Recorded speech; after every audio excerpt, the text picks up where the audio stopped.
જીવનમાં ઘડતરનું શું મૂલ્ય? જીવનમાં ઘડતરનું શું મૂલ્ય? ટોલ્સ્ટોય વિચારી કરીને ભાઈને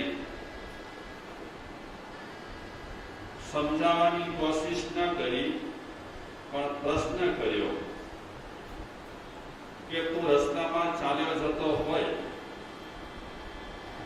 અને તારી નજરે લોખંડનો ટુકડો પડે તો એને ઉઠાવી લે અને એ લોખંડનો ટુકડો તું બજારમાં વેચે તો તને શું મળે? પ્રશ્ન કર્યો ટોલ્સ્ટોયે. ઠીક, વજનવાળો લોખંડનો ટુકડો રહેલો હોય તો બજારમાં વેચે તો તને કેટલા પૈસા મળે? તો એ ભાઈએ કીધું, લોખંડનો જે ભાવ હશે અને એનું વજન હશે એ પ્રમાણે પૈસા મળે. ટોલ્સ્ટોય કે એ જ લોખંડનો ટુકડો, એમાંથી તું કારીગરી કરી અને કઈક વસ્તુ બનાવે, માની લે કે ઘોડાની નાળ બનાવે, કડિયામાં લગાવે ને ઘોડાના પગના, એવી ઘોડાની નાળ બનાવી કરી અને તું બજારમાં એ નાળ વેચે તો એના પૈસા મળે કે ન મળે? અને એ પૈસા લોખંડના ટુકડાથી વધારે મળે કે ઓછા મળે? તો એ ભાઈ ટોલ્સ્ટોયને કહે છે કે લોખંડના ટુકડામાંથી ઘોડાની નાળ બનાવી તો લોખંડના ટુકડાની જે કિંમત મળતી હતી એનાથી કદાચ થોડી વધારે કિંમત મળે, કારણ કે કાંઈ આકાર આપ્યો, ઘાટ ગળ્યો, એટલે થોડી કિંમત કદાચ વધારે મળે. ટોલ્સ્ટોય કહે છે એ જ લોખંડનો ટુકડો, એ લોખંડના ટુકડામાંથી તો એવી કઈ મશીનરી બનાવે, મશીનરીના પાર્ટ બનાવે અને મશીનરીના પાર્ટ બનાવી કરી અને તું વેચે તો એની કિંમત કેટલી મળે તને? તો એ ભાઈ કહે છે લોખંડના ટુકડા કરતા વધારે, ઘોડાની નાળ કરતા પણ વધારે કિંમત મળે, વધારે પૈસા મળે. ટોલ્સ્ટોય કહે છે લોખંડનો ટુકડો એનો એ હોય, એ લોખંડના ટુકડામાંથી એકદમ તું બારીક મશીનરી બનાવે, એકદમ ઝીણી મશીનરી બનાવે અને ઝીણામાં ઝીણી મશીનરી બનાવ્યા પછી એ મશીનરીના પાર્ટને તું વેચે તો કિંમત વધારે મળે કે ન મળે? પેલો ભાઈ કહે હા, લોખંડના ટુકડાથી ઘોડાની નાળની કિંમત વધારે, ઘોડાની નાળથી જરા ઠીક પ્રમાણમાં મશીનરીના પાર્ટ બનાવીએ તો એની કિંમત વધારે અને ઝીણામાં ઝીણા પાર્ટ બનાવીએ મશીનના તો એનાથી કિંમત વધારે મળે. ટોલ્સ્ટોય કહે છે તે મને પ્રશ્ન કર્યો જીવનમાં ઘડતરનું શું મૂલ્ય? તો આ તને જે પૂછ્યું અને જવાબ આપ્યા તે એના પરથી તું નિર્ણય કર, એના પરથી તું વિચાર કે જીવનમાં ઘડતરનું શું મૂલ્ય? આપણો જીવન ઘડાયેલો ન હોય, આપણા જીવન પર આપણે કાંઈ પણ ઘડતર કરી ન હોય તો એની કિંમત વધારે હોતી નથી. પણ જેમ જેમ વ્યક્તિ પોતાના જીવનની ઘડતર કરતો જાય તેમ તેમ એની કિંમત વધતી જાય. અણઘડ જો આદમી હોય તો એની કિંમત વધારે ન હોય, પણ ઘડાયેલો જો આદમી રહેલો હોય તો એની કિંમત વધારે હોય. નેસારની કિંમત જેટલી ન હતી એનાથી વધારે કિંમત મહાવીરની થઈ. કેમ થઈ મહાવીરની કિંમત વધારે? કે એ ગણાતા ગયા, એમના જીવનની ઘડતર થતી ગઈ, ઘડતર થતા અને એ મહાવીર જ્યારે થયા ત્યારે એમની કિંમત હજારો ગણી વધી ગઈ. ત્યારે કિંમત વધી, એના પર ઘડતર થઈ ત્યારે કિંમત વધી. તો સૌના જીવન માટે આવું જ રહેલું છે. જ્યાં સુધી આપણું જીવન ઘડાય નહીં, જ્યાં સુધી આપણે જીવનની ઘડતર ન કરીએ ત્યાં સુધી ખાસ કરીને આપણા જીવનની કિંમત બહુ હોતી નથી. જેમ ઘડતર થતી જાય તેમ જીવનની કિંમત વધતી જાય. ઘણા એવા જીવો રહેલા છે અણઘડ જીવન જીવી અને જીવન પૂરું કરી નાખતા હોય. કિંમત વગરનું, મૂલ્ય વગરનું એમનું જીવન રહેલું હોય. તો ઘણા જીવાત્મા એવા રહેલા છે કે આ મનુષ્ય અવતાર મળ્યા પછી અને અવતાર વિશે જ્ઞાન થયા પછી એ અવતારને સારો ઘાટ આપતા હોય. સારો ઘાટ આપતા આપતા આપતા જીવનની કિંમત ઘટાડવાને બદલે વધારી મૂકતા હોય છે. તો મહાપુરુષો પણ આપણને આ જ વાત કરે છે કે જીવન ગણાશે તો જીવનની કિંમત વધશે. જીવન જો અણઘડ રહેશે તો જીવનની કિંમત ખાસ બહુ નહીં રહે. આપણે જન્મીશું, ખાઈશું, પીશું, જીવીશું, મરી જઈશું, થોડા પૈસા કમાઈશું, કદાચ બંગલો સરસ બંધાવીશું, પણ જીવન આપણું ખુદનું આપણે ગણીશું નહીં તો એ જીવનની કિંમત ખાસ કાંઈ જ નથી.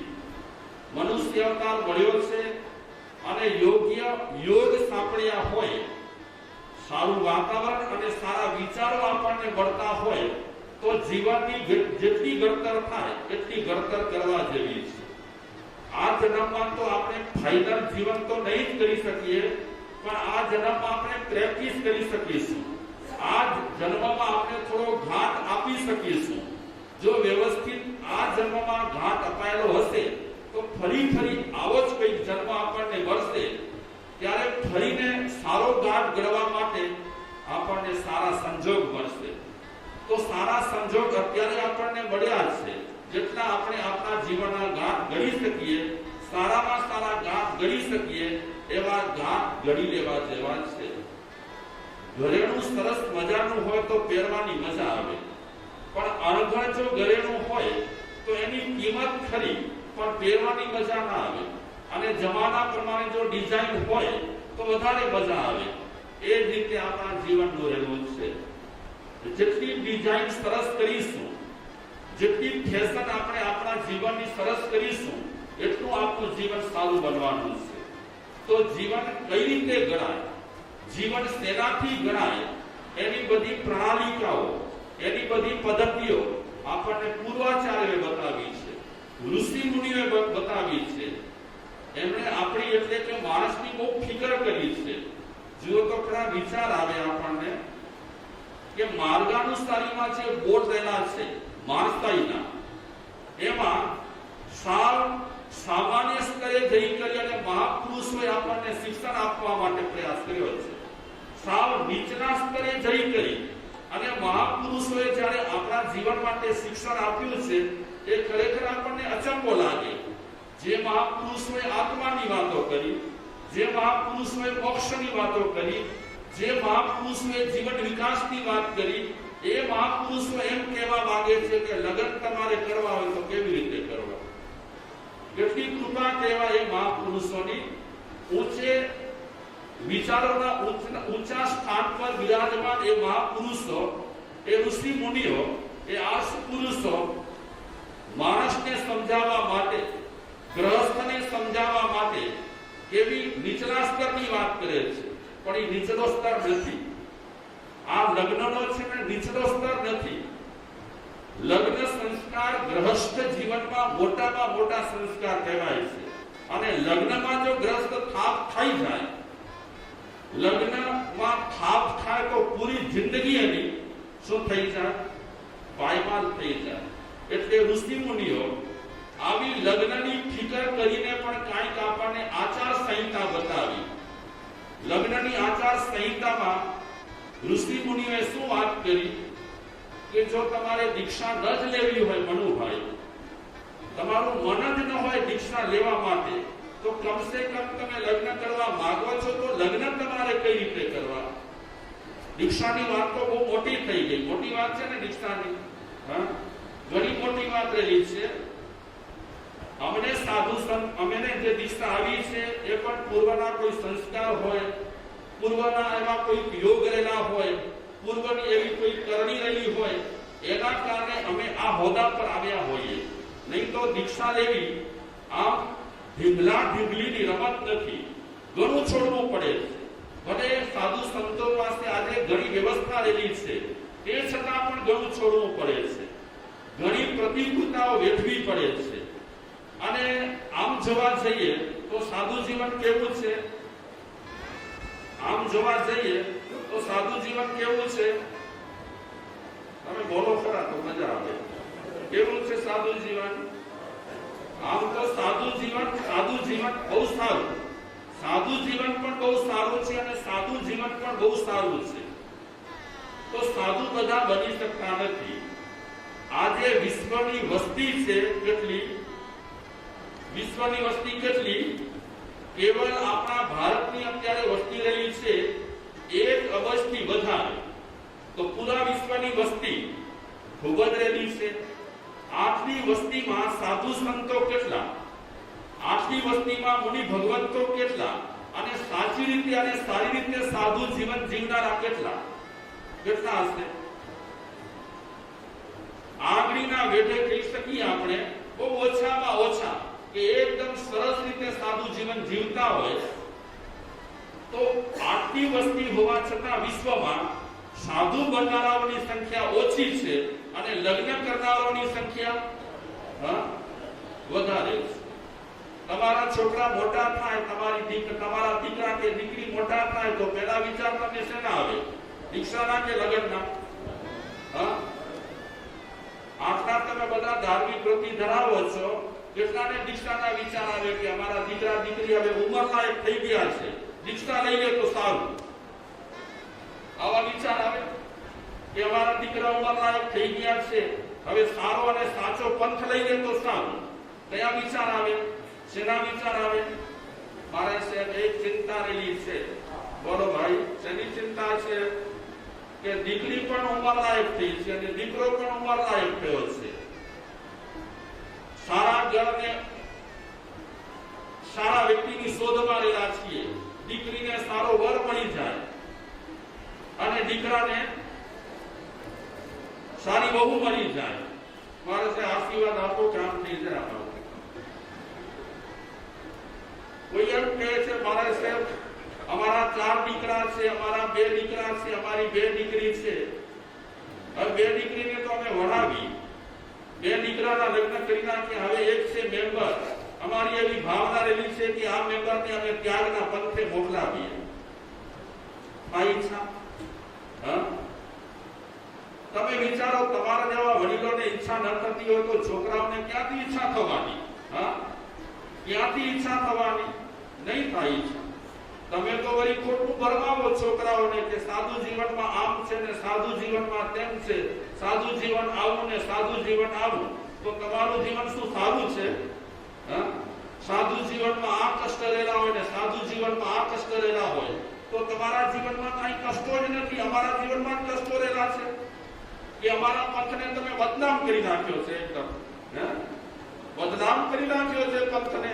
અને તમે તમારા પંથ વિશે તો ગુણગાન ગાઓ છો કે અમારું ગ્રસ્ત જીવન બહુ સારું, અમારું લગ્ન જીવન બહુ સારું. જનરલી વિચારવા જઈએ તો લગ્નના વિચારો સૌ કોઈને આવે છે. ત્યાગ પંથના વિચારો, માણસ દુખી થતો હોય, હેરાન થતો હોય, જોડામેળા મળતા ન હોય, પરેશાન હોય, તે છતાં પણ ઈચ્છા શેની હોય? અરે ઘણા લોકો બિચારા 35 વર્ષના અપરિણિત આવે, પોતાના મમ્મીને લઈને આવે ને પપ્પાને લઈને આવે ને વાત કરે કે મારા 35-36 વર્ષ થઈ ગયા, હવે થાળે પડી જાય તો સારું. હવે 35-36 વર્ષનો થઈ ગયો છે, હવે થાળે પડી ગયા તો સારું એવું બોલે છે. એના કરતા કહે ને કે હવે આ માર્ગે જા, આ માર્ગે જા એટલે હવે આ પંથે જા. આ માર્ગમાં તો વિખવાટ સિવાય, આ માર્ગમાં તો કચરા સિવાય કાંઈ નથી. કયા માર્ગમાં? બોલો કયા માર્ગમાં? તમે આટલા કડવા અનુભવ કર્યા છે ગ્રસ્ત જીવન જીવતા તો કમસે કમ તમે તમારા દીકરા દીકરીને થોડા તમારા અનુભવ તો કહો. કયા અનુભવ? કે ગ્રસ્ત જીવન માંડ્યું ત્યારથી આડ પંપાળ અને પીડાઓ ચાલુ પડી છે. એકમાંથી નીકળીએ ન નીકળીએ ત્યાં બીજી તકલીફ ઊભી પડી છે. આવા કેટલાક અનુભવ અને કડવા અનુભવ તમારે કોને સંભળાવવા જોઈએ? હા, સંભળાવો છો કે સાંભળવા તૈયાર નથી? હા, કોણ સાંભળવા તૈયાર નથી? એ છોકરાઓ કે છોકરીઓ કહીને મમ્મી પપ્પાને કે તમારી આ લવરી બંધ કરો, અમે કાંઈ સાંભળવા માંગતા નથી, અમારે શાદી કરવી છે અને અમે અમારી રીતે પસંદ કરીશું. તો પણ તમને પસંદ નથી. દીકરા દીકરી તમારી એમની રીતે પસંદ કરતા હોય તો પણ તમે કહો અમે વળી બેઠા હોય અને તમે પસંદ કરી દો. એ કઈ તમને સારું લાગે છે? આપણા ઘરની આબરૂ સચમાં એવી રીતે તમે કરો, તમારા પર મૂકી દો. ઠીક છે? લગ્નની બાબત બહુ મહત્વની છે. ગૃહસ્થ જીવનમાં બહુ જ મહત્વની છે લગ્ન બાબત. તો મને પહેલા એવા વિચાર આવ્યા હતા કે આ લગ્નનો જે વિષય ચાલે છે જલ્દી હું પૂરો કરું. પછી હમણાં નવા કેસ મારા મગજમાં આવી રહ્યા છે. એ નવા કેસ આવ્યા પછી એમ લાગે છે કે નાના લગ્ન જીવનની વાત તો જે કઈ મહાપુરુષોએ કહી છે એ અક્ષરશઃ હું તમને સંભળાવું. સાંભળશો? લગ્ન થઈ ગયા છે એટલે તમને કઈ ફિકર નથી. હા, હવે સાંભળવામાં કઈ વાંધો નથી. અને એ લગ્નની વાતો સાંભળ્યા પછી તમને લાગે કે ક્યાં કોઈકને આ બે વાતો કરવા જેવી છે, તો એ વાતો તમે હવે સંભળાવી શકશો કે અમે તો અનુભવમાંથી પસાર થયા છીએ. અગર કુલ સમાન ન હોય, અગર સીલ સમાન ન હોય તો કેવા પરિણામ આવે છે એ અનુભવમાંથી અમે એકદમ પસાર થયા છીએ. જે વ્યક્તિ સમાન કુળની રહેલી છે અને ઘરમાં આવી છે તો ઘરનું વાતાવરણ કાંઈ ઠીક હોય. બાકી એ વાત વચ્ચે કહી દઉં કે આ સંસાર છે, બધું ઠીક થવાનું, સારું તો નથી જ થવાનું. લગ્ન ને લડાઈ આ સંસારમાં બે રહેશે છે. લગ્ન હશે અને લડાઈ પણ હશે. કોઈ પણ વ્યક્તિને પૂછો કે તમારા ઘરમાં કઈ સંઘર્ષ જેવું છે, ઘર્ષણ જેવું છે, લડાઈ જેવું છે, કોણ ના પાડશે? કોણ કહે છે મારા ઘરમાં કાંઈ જ નથી? હા, સંસારમાં આ બેઝિક ચીજો તો રહેવાની છે. લગ્ન ને લડાઈ એને મિટાડવા માટે આપણે ગમે તેટલા પ્રયાસ કરીશું એ કોઈ પણ હિસાબે મિટે તેમ નથી. પણ મહાપુરુષો કહે છે કે થોડી રાહત મળશે, થોડી શાંતિ મળશે. ખાનદાન કુળની વ્યક્તિ તમારા ઘરમાં આવશે અને તમારી દીકરી ખાનદાન કુળમાં જશે તો મહદઅંશે કદાચ તમારી દીકરીને જોઈ કરીને તમને શાંતિ થશે. અને એવા કુળમાં જો ચાલી જશે તમારી દીકરી અને એવા કુળની વ્યક્તિ તમારા ઘરમાં આવી જશે તો કદાચ ઘરની શાંતિને પણ શું કરી નાખશે? હા, ઘરની શાંતિ પણ ઘણી વખત જોખમાઈ જતી હોય છે. તો ફરીને હું એક વખત વિધિસર આ લગ્નની વાતો કરું. અત્યાર સુધી વિધિસર જ વાતો કરી છે, છતાં વિધિ આસાનતા થઈ હોય તો ફરીને લગ્ન વિશે વાતો કરીએ.